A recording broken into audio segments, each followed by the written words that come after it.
पतीने घटस्फोटाची केस दाखल केली। त्याचे समन्स पत्नीला गेले।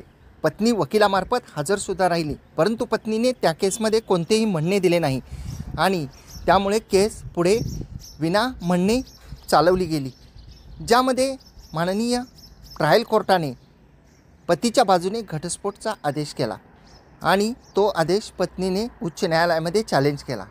पत्नीचे असे म्हणणे होते की मी न्यायालयामध्ये जरी हजर राहिलेली नसली तरीसुद्धा जे ट्रायल कोर्ट होतं, प्रथम कोर्ट, त्यांना अशा प्रकारचा माझ्याविरुद्ध घटस्फोटाचा आदेश देता येणार नाही। कोणत्या मुद्द्यावर ट्रायल कोर्टाला घटस्फोटाचा आदेश देता येणार नाही? पत्नीने त्यांच्या याचिकेमध्ये असे का म्हटले आणि याबाबत कायदा काय म्हणतो? या सर्व गोष्टी आपण आजच्या व्हिडिओमध्ये जाणून घेणार आहोत। त्यासाठी कोर्ट कचेरी यूट्यूब चॅनलला आपण अद्याप सबस्क्राईब केलेलं नसेल तर सबस्क्राईब जरूर करा। मित्रांनो, या केसचे नाव आहे रिया सुरलकर विरुद्ध राहुल सुरलकर। रिया सुरलकर विरुद्ध राहुल सुरलकर 2025 सालातील माननीय मुंबई उच्च न्यायालयाचा हा न्यायनिर्णय आहे। आणि ही जी केस होती, या केसमध्ये पतीने घटस्फोट मिळण्यासाठीचा अर्ज दाखल केलेला होता।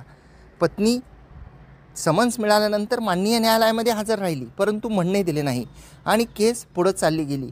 पतीने त्यांचा जबाब दिला आणि जे प्रथम कोर्ट होतं, ट्रायल कोर्ट, तर त्यांनी त्या पतीच्या केवळ जबाबावरून पतीचा अर्ज मंजूरसुद्धा केला।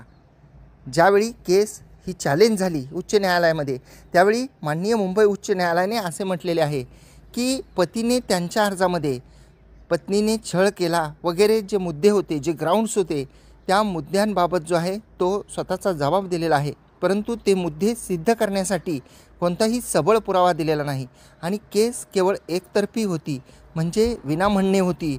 म्हणजे याचा अर्थ असा नाही की स्ट्रेट फॉरवर्ड तो अर्ज मंजूर करावा। ज्या पक्षाने न्यायालयामध्ये याचिका दाखल केलेली असते तर त्या पक्षाने पुराव्यानिशी त्यांची केस सिद्ध करणं गरजेचं असतं। भलेही समोरची पार्टी केसमध्ये हजर राहो किंवा न राहो, किंवा त्यांनी म्हणणे सादर करो किंवा न करो, परंतु जर केवळ समोरचा पक्षकार न्यायालयामध्ये गैरहजर आहे या मुद्द्यावरून निकाल होणार नाही। तर ज्यांनी केस केली त्यांना त्यांची केस सिद्ध करावी लागेल, तीही पुरावा देऊन सिद्ध करावी लागेल। केवळ अर्ज दाखल करणं, त्याची एकतर्फा सुनावणी होणं, विना म्हणणे सुनावणी होणं आणि त्याचा निकाल अर्जदाराच्या बाजूने होणे हे अपेक्षित नाही, असं माननीय मुंबई उच्च न्यायालयाने म्हटलेलं आहे। त्यामुळे जर का आपण एखादी केस केलेली असेल, त्या केसमध्ये जर का जी विरुद्ध पार्टी आहे त्यांना समन्स मिळालेला असेल आणि ते न्यायालयामध्ये हजर झालेले नसतील, किंवा त्यांनी वकिलामार्फत न्यायालयामध्ये हजर झाले, किंवा त्यांनी म्हणणे दिलेले नसेल, तर आपण गाफील राहू नका। ते गैरहजर आहेत म्हणजे आपला अर्ज जसाच्या तसा मंजूर होणार आहे असं गृहीत धरू नका, कारण आपला अर्ज नामंजूरसुद्धा होऊ शकतो आणि जरी मंजूर झाला आणि त्याला जर वरिष्ठ कोर्टामध्ये आव्हान दिलं गेलं तर वरिष्ठ कोर्ट हा एकतर्फी किंवा विना म्हणणे झालेला आदेशसुद्धा रद्द करू शकतात की आपण आपली केस सिद्ध केली नाही म्हणून। त्यामुळे कोणतंही दिवाणी प्रकरण असो किंवा कोणतेही मॅट्रिमोनियल मॅटर असो, त्या केसमध्ये जी आपली केस आहे ती पुराव्यानिशी सिद्ध करा, त्याचे पुरावे द्या। कागदपत्र असतील तर ते कागदपत्र सिद्ध करून घ्या आणि जे साक्षीदार असतील त्यांचे जबाब द्या। केवळ गैरहजर आहे समोरची पार्टी म्हणून आपल्याला जास्त पुरावा देण्याची गरज नाही किंवा आपलं म्हणणं जसंच्या तसं स्वीकारलं जाईल, हे असं होणार नाही।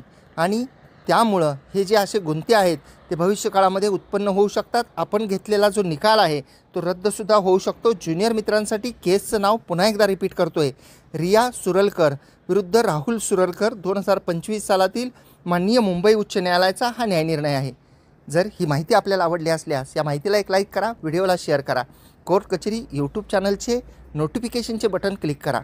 आपण अद्याप सबस्क्राईब केलेलं नसेल तर यूट्यूब चॅनलला सबस्क्राईब करा। आपण जर हा व्हिडिओ फेसबुक, इंस्टाग्रामवर पाहत असाल आणि अद्याप जर का आपण आमच्या प्रोफाईल आणि पेजेसला फॉलो केलेलं नसेल तर फॉलोसुद्धा करा। यूट्यूबवर आपण लाईक केल्यानंतर कलरचं हाईप नावाचं बटन आपल्याला दिसतं, त्यालाही क्लिक करा। आपण त्याला क्लिक केल्यानंतर व्हिडिओ जास्तीत जास्त लोकांपर्यंत जातो, त्यासाठी आपल्याला कोणतेही पैसे द्यावे लागत नाहीत। धन्यवाद।